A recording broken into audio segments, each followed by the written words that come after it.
ያሳለፍነው የበጀት ዓመት ወስደን ስናይ እንደኛ ወረዳ የበጋው ላይ ያው ብዙ ስራ የተሰራበት አይደለም። ነገር ግን የክረምት የበጎ ፈቃድ ተግባር በበጀት ዓመቱ እቅድ ኦሪንቴሽን ለአጠቃላይ አመራሩ ሰጠን። ሴክተሩ ላይ ያለውን በዚህ ልክ ባናገኘውም ያኔ እቅድ ታቅዶ ነው የተገባ። ከዛ በኋላ እቅዱ በየሴክተሩ ደግሞ እያንዳንዱ ሴክተር የራሱን የ90 ቀን የክረምት የበጎ ፈቃድ ተግባር አቅዶ በቻለው አቅም እንደ ወረዳችን ነባራዊ ሁኔታ ተግባሮችን ሲፈጽም መጥቷል።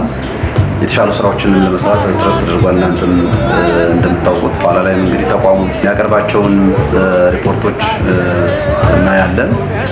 በትምህርት ጽሕፈት ቤት ተወስዶ ሲታይ ከተማሪ ደብተር ማሰባሰብ ጀምሮ በእኛ በወረዳ ደረጃም የማህበሩ የሚያስተባብረው ዘርፉን የሚያስተባብረው አዳይ ዘርፍ ቢተው ሰፊ ስራዎች ሰርተዋል ከተቋሙ ጋር ሆነው ማለት ነው። አምና ላይ ያው በሚዲያም አይታችሁታል። የተማሪ ደብተር እስክሪብቶ ማሰባሰብ እና ለሴቶች ተቋም ለሚመለከተው እንደዚህ የማስረከብ ስራዎችን በተቻለ አቅም ከተቋሙ የበጎ ፈቃድ ኮሚቴ ጋር በመሆን ስራዎች ተሰርተዋል። መንገድ ላይ በተመሳሳይ የተጎዱ መንገዶችን በተዘጉ ብሎኮችን የተጣበቡ ብሎኮችን በየቀበሌው ስራዎችን ለመስራት ጥረት ተደርጓል። በተለይ የአቅመ ደካማ ቤቶችን ማደስ ወደ 5 በላይ ቤቶችን ነው ማደስ የተቻለው።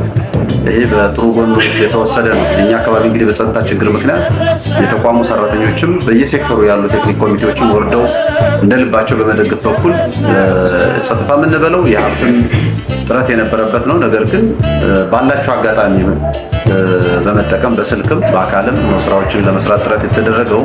ስለዚህ በዚህ በጀት ዓመትም ከዛ አርሾ በመውሰድ ላቅ አድርጎ ደግሞ በማቀድ በጎ ፈቃደኞችን በማብዛት በጎ ፈቃደኛ ስንል እንግዲህ ሁሉም ዜጋ ነው በዚህ የሚሰማራው። ለወጣት የምንተው ለአባወራ የምንተው ተግባር ወይም ለሴቶች የምንተው ተግባር ሳይሆን ሁሉም በጎ ፈቃደኛ በሚመቸው ዘርፍ ላይ እንዲሰማራ የማድረግ ስራ በዚህ ዓመት አጠናክረን እንቀጥላለን ማለት ነው። ስለዚህ ይህ መድረክ ሴቶች ህፃናትና ወጣቶች ተቋም ከሚያቀርበው እቅድ ባለፈ በየሴክተሩ ይበልጥ አጠናክራችሁ እቅዱን የምታቅዱበት የምታሻሽሉበትና ኋላም በሪፖርት ግንኙነታችሁና በግምገማ ሂደታችሁ ደግሞ እያጠበቃችሁ ነው የምትሄዱት። በእኛ በኩል በግብረ ኃይሉን እየገመገምን እንሄዳለን። ሴክተሩ ደግሞ የቴክኒካል ኮሚቴዎችን ተግባሩን እየገመገመ ይሄዳል። ስለዚህ አሁን ይህ ተግባር የራስን ቅንነት ነው የሚጠብቀው፣ የራስን ተነሳሽነት ነው የሚጠብቀው ሰው በመሆነ እና እዚህ ላይ ደግሞ እንዳጋጣሚ ያን የምታስተባበረ ኤክስፐርት ወይም ባለሙያ በመሆነ አመራር በመሆነ በተነሳሽነት የምንሰራው ተግባር ስለሆነ ከበጎ ፈቃድ ተግባር አኳያ ከሴክተር ምንድን ነው ልሰራ የምገባ የሚለውን ከአሁኑ መጨነቅ እና ማሰብ በተግባር ደግሞ ውጤታማ መሆን ያስፈልጋል ማለት ነው። እና በመግቢያ ላይ እኔም አደራ ብለው ያው በአግባቡ አዳምጠን ካምነው ጉድለታችንን በማሻሻል የተሻለ ስራችንን ደግሞ በዚህ ዓመት በማስቀጠል እንደየሴክተራችን ባህል በጎ ፈቃደኞችን በመሰብሰብ የተሻለ የበጎ ፈቃድ ተግባር እንድናከናውን አደራ ለማለት ነው የምፈልገው።